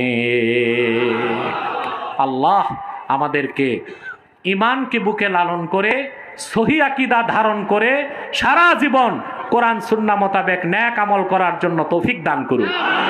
তাহলে আমাদের মৃত্যু হবে ইনসান হিসেবে, আমরা ইহকালেও সুন্দর, পরকালেও সুন্দর। আর যারা কাফের মুশরিক বেঈমান, দেখতে মানুষের মতো লাগলো, এগুলো চতুষ্পদ জানোয়ারের চেয়েও খারাপ, ঠিক কিনা? অতএব আমরা যে যাই করি জীবনে কখনো আমরা ঈমান ও ইসলামের বিরোধিতা করব না। পারবো তো ইনশাআল্লাহ? এই কথাগুলোর উপর আল্লাহ তাআলা আমাদেরকে আমল করার তৌফিক দান করুক। বলুন আল্লাহুম্মা আমিন। জোরে বলেন আল্লাহুম্মা আমিন। তাহলে আমরা এই কথাগুলো মানবো না ইনশাআল্লাহ? এমপি সাহেব আসছে। আরে উনি এমপি সাহেব? আমি তো এতক্ষণ বুঝতে পারি নাই। ওনার আব্বাকে দেখছি বহুবার আগে, সজল সাহেব। আলহামদুলিল্লাহ, আল্লাহ তাকে হায়াত দারাজ করুক। আমি ভাবছি কম বয়সের একটা মানুষ। ওনার আব্বা মরহুম হাবিবুর রহমান মোল্লা, ও বহুবার আমার সাথে মাহফিলে থাকতেন। তা আমি তো আর অপেক্ষায় যে আমি এমপি সাহেবকে ডাকবো স্টেজে আসতে। যাক, আল্লাহ তাকে হায়াত দারাজ করুক। বলুন আল্লাহুম্মা আমিন। পকেটে রাখেন। দেন দেন দেন। আব্দুল কাইয়ুম সাহেব, যদি কোনো প্রশ্নের উত্তর দিতে প্রয়োজন মনে করেন, ইন্তেজামিয়া বললে আমি উত্তর দিব। সম্মানিত শুধু আলহামদুলিল্লাহ, এমপি সাহেবও চলে আসছেন। ওনার বাবাকেও দেখতাম কোনো মাহফিল বাদ দিতেন না, প্রত্যেকটা মাহফিলে উপস্থিত হতেন। আলহামদুলিল্লাহ, আমারও তার প্রতি নসিহত থাকবে, প্রত্যেকটা মাহফিলে শত ব্যস্ততা থাকলেও তিনি যেন আসেন। আল্লাহ কবুল করুক। আমি মুনাজাতের আগে তাকে সময় করে দিব। বসেন। মুনাজাতের আগে তাকে দোয়া নেবার জন্য সময় দিব, তিনি দোয়া চাইবেন। তারপর ইনশাআল্লাহ সভাপতি কথা বলবে একটু অল্প সময়, তারপর আমি বিদায় মুনাজাত করব। আমি উঠতে বলি নাই, বসেন। আর এগুলো তো খান বাহাদুর আসানুল্লাহ নাতিপুতি, মুনাজাত লাগে না। চুপচাপ বসে থাকেন, কোনো কথা বলবেন না। রেখে দাও, ওদিকে তাকায় বসে চুপচাপ বসে থাকবা, মুখ বন্ধ করে ওদিকে থাকবে। আমি বিদায় লগ্নে আপনাদের কাছে আমার করজোর অনুরোধ, আপনারা বিভিন্ন দল ও মতের লোক এখানে আছেন, আছেন না? কেউ আওয়ামী লীগ, কেউ বিএনপি, কেউ জাতীয় পার্টি, কেউ জামাত, কেউ কওমি, কেউ আলিয়া, কেউ সাদা টুপি, কেউ কালো টুপি, কেউ লম্বা টুপি, কেউ গোল টুপি, আছেন না? আমি আপনাদেরকে অনুরোধ করবো, এই দলীয় মতভেদ থাক, মাসলাকগত দ্বন্দ্ব থাক, কিন্তু দ্বীনের মহান স্বার্থে এক হইতে হবে। যদি এক হতে ব্যর্থ হন তাহলে দেশ হারাবেন, আর যদি দেশ হারান কল্লা থাকবে না। কল্লা না থাকলে টুপি লাগাইবেন কই? দেশ থাকতে হবে না, টুপি লাগাইবেন তো হাঁটুত লাগাইতে হবে। তাহলে আমাদেরকে সকল দলমতের মুসলমানকে একটা স্লোগান মেনে নিতে হবে, মাসলাক যার যার, দ্বীন ইসলাম সবার। রাজি আছেন? দল যার যার, দ্বীন ইসলাম সবার। মনে থাকবে? আমি আপনাদেরকে করজোড়ে অনুরোধ করছি, তিনটি বিষয়ে এক হয়ে, তিনটি ইস্যুতে ঐক্যবদ্ধ হয়ে যাবেন। ইসলামের সুমহান স্বার্থ রক্ষায় আমাদের ঐক্যবদ্ধ হতে হবে। মুসলমানদের মৌলিক দাবি আদায় আমাদের ঐক্যবদ্ধ হতে হবে। আর বাংলাদেশের স্বাধীনতা রক্ষায় আমাদের ঐক্যবদ্ধ হতে হবে। আমাদের এই তিনটি স্বার্থের বিরুদ্ধে বাংলাদেশে চক্রান্ত করে যাচ্ছে কুখ্যাত তিনটি অমুসলিম সম্প্রদায়। তার মধ্যে সবচেয়ে জঘন্য হচ্ছে কুখ্যাত কাদিয়ানি সম্প্রদায়। নিঃসন্দেহে তারা কাফের এবং অমুসলিম। তাদেরকে যারা কাফের বলবে না তারাও কাফের, কারণ তারা আল্লাহর আখিরি নবী মুহাম্মদ সাল্লাল্লাহু আলাইহি সাল্লামকে আল্লাহর শেষ নবী হিসেবে বিশ্বাস করে না। চিল্লায় বলেন নাউজুবিল্লাহ। সেজন্য তারা কি? তাদেরকে যারা কাফের বলবে না তারা কি? কিন্তু মানুষকে ধোঁকা দিতে তারা মুসলমানদের মতো দাড়ি রাখে, টুপি লাগায়, নামও রাখে। তাই বলে কি মুসলমান হবে? দাড়ি রাখলেই কেউ যদি মুসলমান হতে পারত তো রবীন্দ্রনাথ ঠাকুরের চেয়ে বড় মুসলমান কে হইতো? রবি ঠাকুর কি মুসলিম ছিল না অমুসলিম? আচ্ছা ভাই, টুপি লাগালে মুসলমান হওয়া যায়? ভারতের পার্লামেন্টে দেখবেন কংগ্রেসের এমপিরা লম্বা সাদা টুপি লাগায়, কারণ জওহরলাল নেহেরু টুপি লাগাইতো। তাই বলে কি তারা মুসলিম হবে?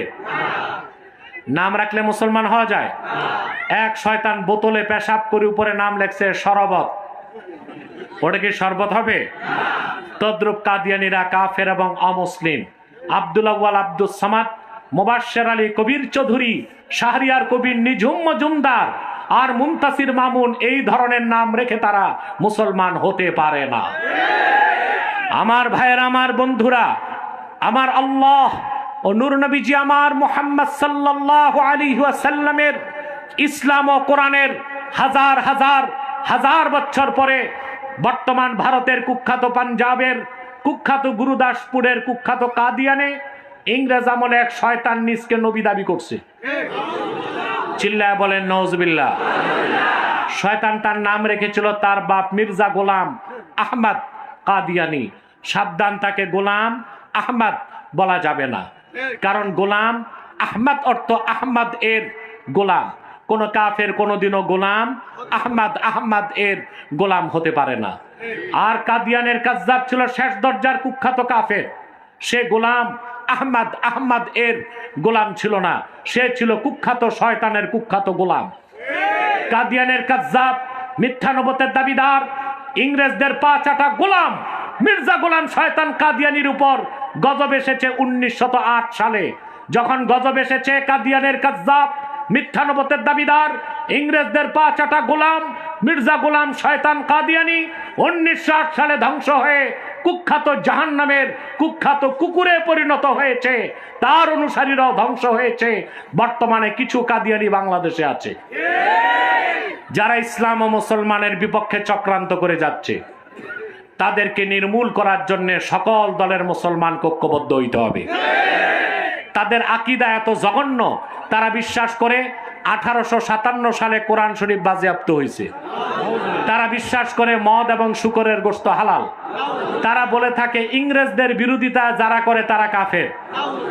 এরা ইহুদি খ্রিস্টানের চেয়ে নিকৃষ্ট কাফের। নাম পরিবর্তন করে করে মিথ্যা পরিচয় দেয়। কখনো নিজেদের পরিচয় দেয় আহমদী জামাত, কখনো বলে আহমদিয়া জামাত, কখনো বলে আহমদি সম্প্রদায়, কখনো বলে আহমদিয়া সম্প্রদায়, কখনো বলে আহমদি মুসলিম জামাত, কখনো বলে আহমদিয়া মুসলিম জামাত।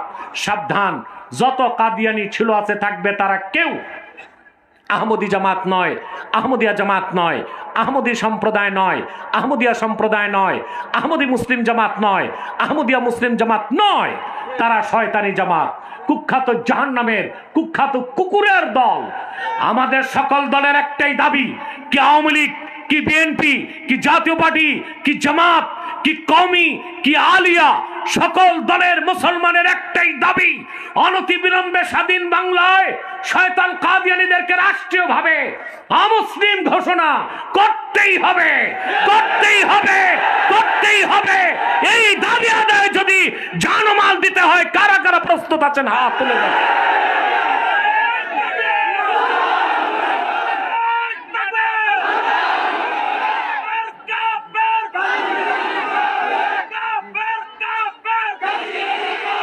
সম্মানিত সুধী, তাদেরকে অর্থনৈতিক সহযোগিতা করবেন না? করেন?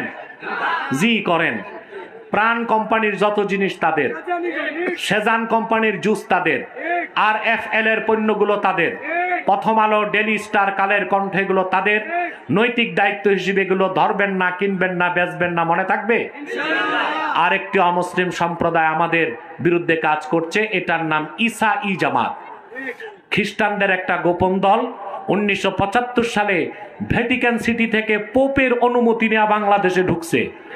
তারাও খ্রিস্টান, কিন্তু তারা নিজেদেরকে মুসলমান বলে, দাড়ি রাখে, টুপি লাগায়, নাম রাখে মুসলমানের মতো। তাদের যে নেতা বাংলাদেশে খ্রিস্টান, কিন্তু নাম রাখছে শামসুল ইসলাম। এই পর্যন্ত তারা 2.5 লক্ষ পরিবারকে খ্রিস্টান বানিয়েছে।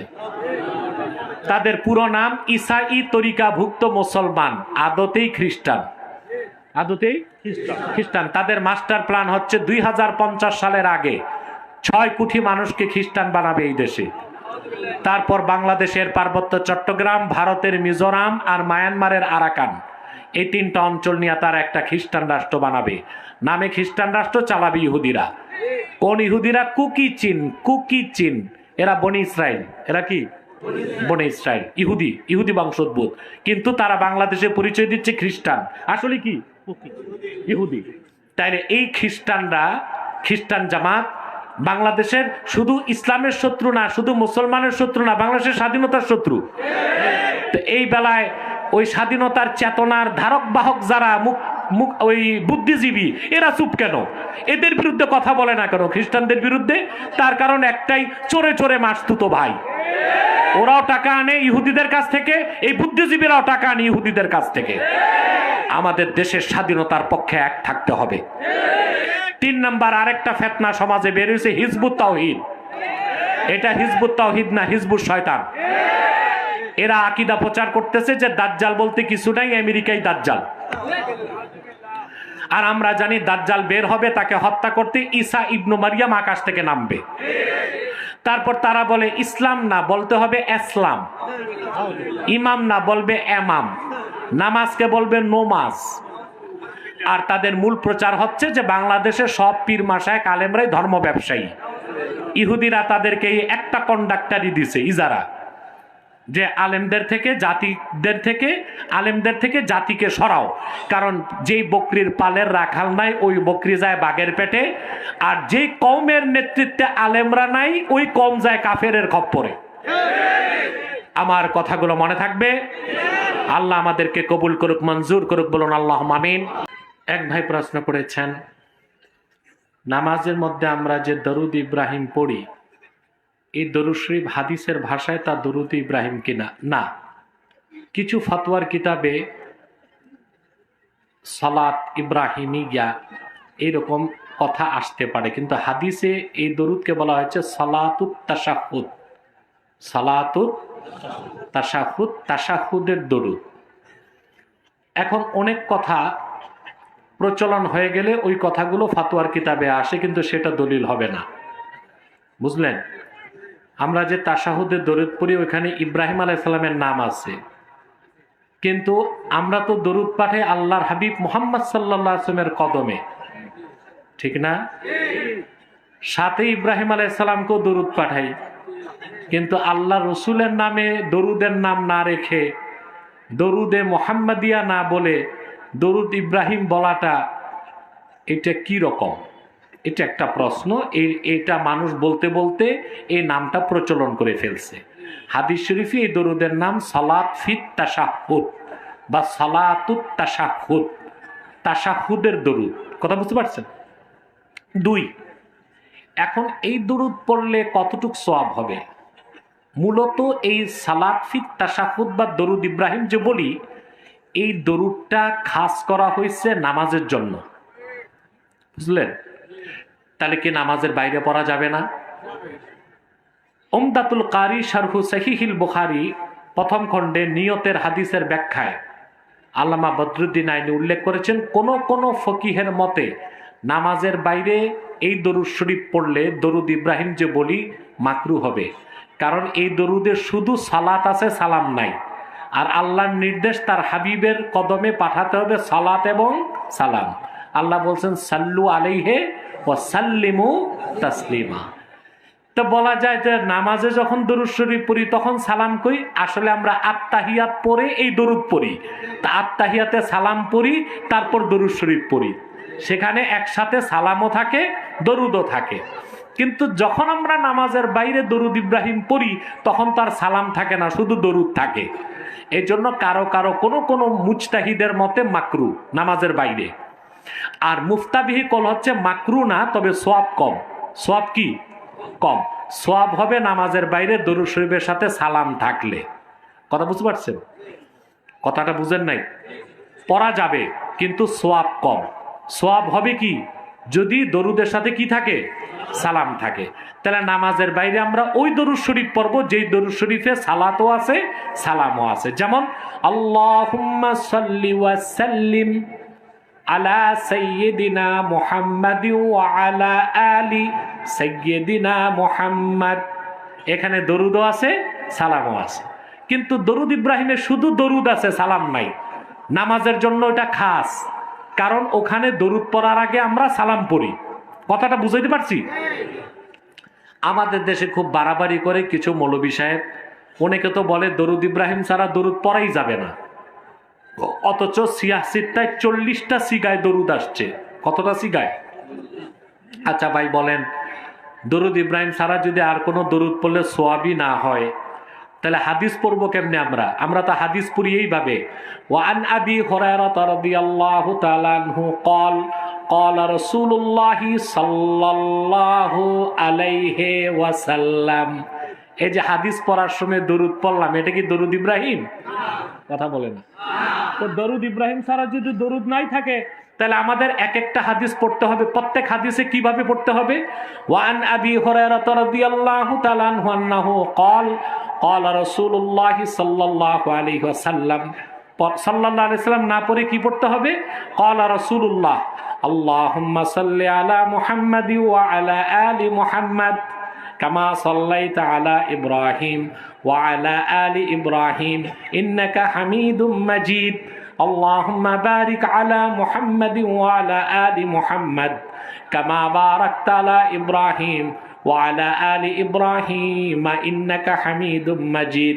তাহলে তো বুখারী শরীফ খতম করতে 5 বছর লাগবে, ঠিক কি না? তাহলে আমরা সহজ কথা বুঝি না কেন? আসলে ভাই, যে কোনো সিগা, কোরআন হাদিসের যে কোনো সিগায় ফতোয়া স্বামীতে আসছে।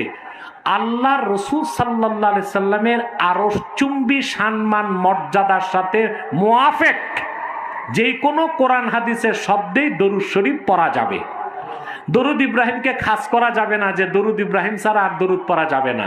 বরং দরুদ ইব্রাহিম নামাজের ভিতরে পড়লে সওয়াব বেশি, আর নামাজ ছাড়া পড়লে দরুদ ইব্রাহিম পড়লে সওয়াব একটু কম, কারণ দরুদ আছে, সালাম নাই। আর নামাজে কম হয় না কেন? দরুদ ইব্রাহিমের আগে আত্তাহিয়াতে সালাম পড়ি। বিষয়টা স্পষ্ট হয়েছে ভাই? হয়ে গেছে।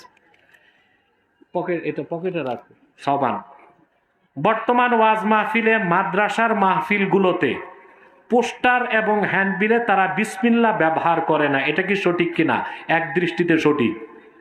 কারণ পোস্টারে যদি বিসমিল্লাহির রহমানির রহিম লেখা থাকে, পোস্টারটাকে তো আপনারা যত্ন করেন না। পোস্টারটা ছিঁড়ে আপনারা দেখা যায় আদব করেন না। এই জন্য মাদ্রাসায় যারা মাহফিল করে ওরা তো আলেম, আর আলেমদের বিবেক একটু আপনাদের চেয়ে বেশি। তো কোরআন হাদিসের বাক্যের ইজ্জত রক্ষাতেই তারা পোস্টারে বিসমিল্লাহ লেখে না। এর মানে এই না যে মাদ্রাসায় যারা মাহফিল করায় বিসমিল্লাহর সাথে ওদের শত্রুতা আছে।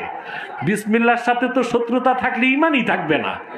আর যারা মাদ্রাসায় পড়াইতেছে এই যে এত কষ্ট করে, তারা তো আল্লাহর দ্বীনের শত্রু না, আল্লাহর দ্বীনের সেবক। এখানে উদ্দেশ্যটা দেখতে হবে। কি দেখতে হবে? উদ্দেশ্যটা। তারপর আমার মনে হয় পুরা বিসমিল্লাহির রহমানির রহিম না লিখলেও বিইসমিহি তাআলা এতটুক বরকতান লিখে দেওয়া যায়। কি বলেন?